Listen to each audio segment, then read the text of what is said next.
Puisi dan kisah para penyair. Di tengah gurun yang membentang di sekitar Mekah, suara puisi berkumandang lebih keras daripada dentang pedang. Di bawah sinar mentari yang panas, manusia berkumpul untuk mendengarkan para penyair, para pembawa kata yang mampu membuat satu suku bangga dan suku lain murka. Di zaman jahiliyah, puisi bukan sekadar hiburan, ia adalah senjata, propaganda, dan hukum tak tertulis yang menentukan kehormatan dan harga diri manusia. Said berjalan menyusuri jalanan pasar, mendengar suara seorang penyair dari suku besar sedang membacakan syairnya. Kata-katanya berderet bak panah yang menembus hati orang yang mendengarnya. Puisi itu memuji keberanian para pemuda suku Amir, mengejek kelemahan Banu Zuhroh, dan menekankan bahwa kehormatan hanya bisa dipertahankan melalui keberanian dan dendam. Pendengar bersorak, beberapa bahkan menepuk tangan atau mengangkat tangan ke langit. Mereka merasa bangga, seolah puisi itu bukan sekadar kata-kata, tetapi hukum hidup yang harus ditaati. Zaid memperhatikan, wajah beberapa pendengar memerah karena semangat, sementara yang lain diam, menelan ludah, takut terseret dalam kebencian yang dipompa kata demi kata itu. Di satu sudut, Salma duduk bersama perempuan lain, memperhatikan pemandangan itu dengan mata waspada. Mereka tahu bahwa puisi bisa menjadi pedang, puisi bisa membuat suku menuntut balas dendam, puisi bisa memanaskan kemarahan, dan puisi bisa menentukan siapa yang akan dianggap benar dan siapa yang salah. Lihat mereka, kata Salma lirih, kata-kata ini membentuk dunia mereka. Orang-orang ini lebih takut pada kata-kata yang menjelekkan daripada pada pedang. Aminah mengangguk, ia mulai memahami satu hal, dalam dunia jahiliyah, kata-kata memiliki kekuatan lebih besar daripada hukum.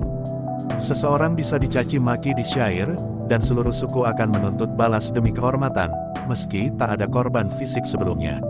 Para penyair jahiliyah tidak hanya memuji atau mengejek, mereka juga menjadi saksi sejarah, pengatur moral, dan pengingat dendam. Di suku Banu Amir, seorang penyair bernama Labid dikenal karena kemampuannya menulis puisi yang menegaskan keberanian, kehormatan, dan harga diri. Kata-katanya tajam, memuji pahlawan, dan menghina musuh. Labid menatap langit, menulis bait demi bait. Darah kami adalah emas suci, dan setiap yang meremehkan nama kami, akan menyesal di hadapan waktu. Penduduk suku bertepuk tangan. Bagi mereka, bait ini bukan sekadar kata, ini adalah hukum yang tak tertulis.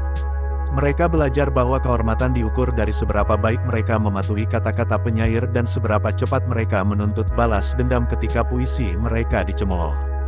Di sisi lain, suku Banu Zuhroh memiliki penyair sendiri, Amr bin Qais, yang terkenal karena puisi satire dan ejekan. Ia bisa membuat suku lawan merasa malu, bahkan tanpa mengangkat pedang. Suatu malam, Amr membaca syairnya di tengah pasar. Siapa yang berkata kami lemah? Lihatlah tangan kami, kuat menuntut hak. Dan siapa yang melawan nama kami?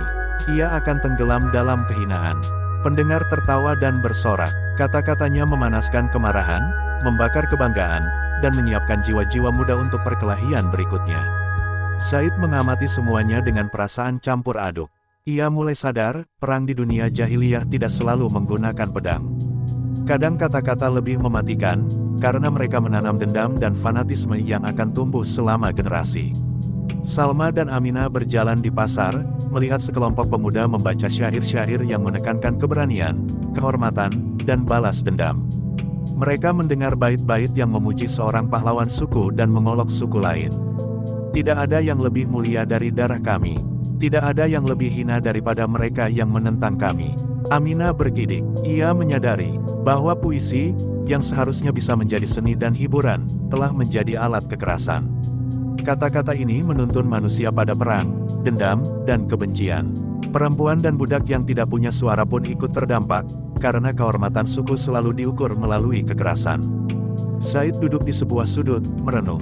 Ia teringat ayahnya yang pernah berkata, dalam dunia ini, kata-kata bisa membangun kota atau menghancurkannya. Jangan pernah anggap remeh penyair.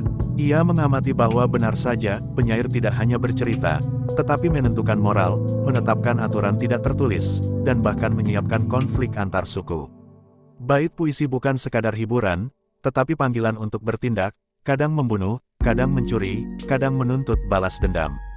Di malam hari, di rumahnya, Aminah menulis bait-bait kecil di selembar kulit. Jika kata-kata bisa membunuh, aku ingin kata-kataku menyembuhkan. Jika syair bisa membakar hati, aku ingin syairku menenangkan jiwa. Ia tahu suara perempuan jarang didengar, tetapi ia ingin mencoba. Di dunia jahiliyah, perempuan tidak memiliki pengaruh, tetapi melalui kata-kata, mereka bisa menanamkan benih moral. Salma menatap Aminah, tersenyum tipis. Kau berbeda, katanya. Kau tidak menulis untuk membangkitkan dendam, tetapi untuk menenangkan hati. Itu lebih sulit daripada menulis puisi untuk membakar kemarahan suku. Suatu hari, di pasar Mekah, terjadi debat puisi antara Labid dan Amr bin Qais. Orang-orang berkumpul, menunggu bentrokan kata yang bisa menimbulkan kemarahan, sorak-sorai, atau bahkan perkelahian. Labid memulai, kami lahir dari pasir yang keras, dan darah kami adalah sumpah yang tak terhapus. Siapa yang menentang kami, akan menyesal sebelum matahari tenggelam. Amr menanggapi dengan tajam, jangan sombong dengan darah yang sama. Karena keberanian bukan hanya di tangan yang menumpahkan darah. Hormat adalah pada mereka yang menjaga jiwa, bukan membakar tanah. Zaid melihat penonton terpecah. Sebagian bersorak untuk Labid, sebagian lagi tersenyum pada Amr. Ia menyadari sesuatu, meski kata-kata bisa memecah dan membakar, kata-kata juga bisa menyeimbangkan moral. Tidak semua penyair jahiliyah hanya mendorong dendam, beberapa, meski jarang, mulai menanamkan nilai kebaikan. Salma mengingatkan Aminah, dunia kita penuh kata yang mematikan, tapi ada sedikit cahaya. Beberapa penyair mulai menulis tentang kebaikan, tentang martabat manusia, tentang kepedulian. Itu jarang, tapi itu nyata. Aminah menunduk, ia mulai memahami, dunia jahiliyah memang penuh kebodohan, dendam, dan kehormatan palsu, tetapi cahaya kecil selalu ada. Bahkan seorang perempuan atau pemuda yang tidak berpengaruh bisa menuliskan kata yang menyentuh hati manusia lain. Kata itu, meski kecil, bisa menjadi permulaan perubahan. Di malam yang sunyi, Waraka menulis di lembaran kulitnya. Puisi di zaman jahiliyah adalah pedang dan perisai. Ia bisa menghancurkan, tapi juga bisa membangun. Ia bisa menuntun manusia pada kebencian, tapi juga menuntun pada kesadaran. Dan suatu hari, kata-kata yang benar akan menjadi cahaya yang menyingkirkan kebodohan. Zaid menatap bintang di langit malam. Ia membayangkan sebuah dunia di mana kata-kata digunakan untuk membangun, bukan menghancurkan, untuk menyembuhkan, bukan membakar. Ia tahu itu belum datang, tetapi benihnya sudah ada, dan sedikit demi sedikit, orang-orang seperti Aminah dan Salma akan menyebarkan cahaya itu. Puisi jahiliyah, dengan segala keagungannya dan kekejamannya, menjadi cermin masyarakat.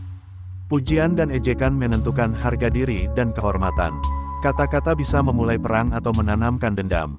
Hanya sedikit kata yang menuntun pada moral atau kepedulian. Di tengah semua itu, Zaid, Aminah, dan Salma belajar satu hal, kata dan syair bisa menjadi pedang atau cahaya.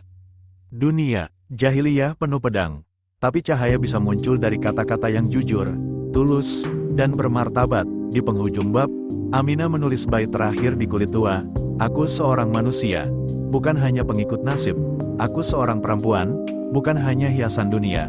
Kata-kataku mungkin sunyi, tapi suatu hari, mereka akan terdengar, dan begitu, dunia jahiliyah yang keras, penuh dendam, kehormatan palsu, dan kata-kata yang membakar, mulai mendapat secercah harapan dari mereka yang menulis bukan untuk membalas, tapi untuk menyembuhkan.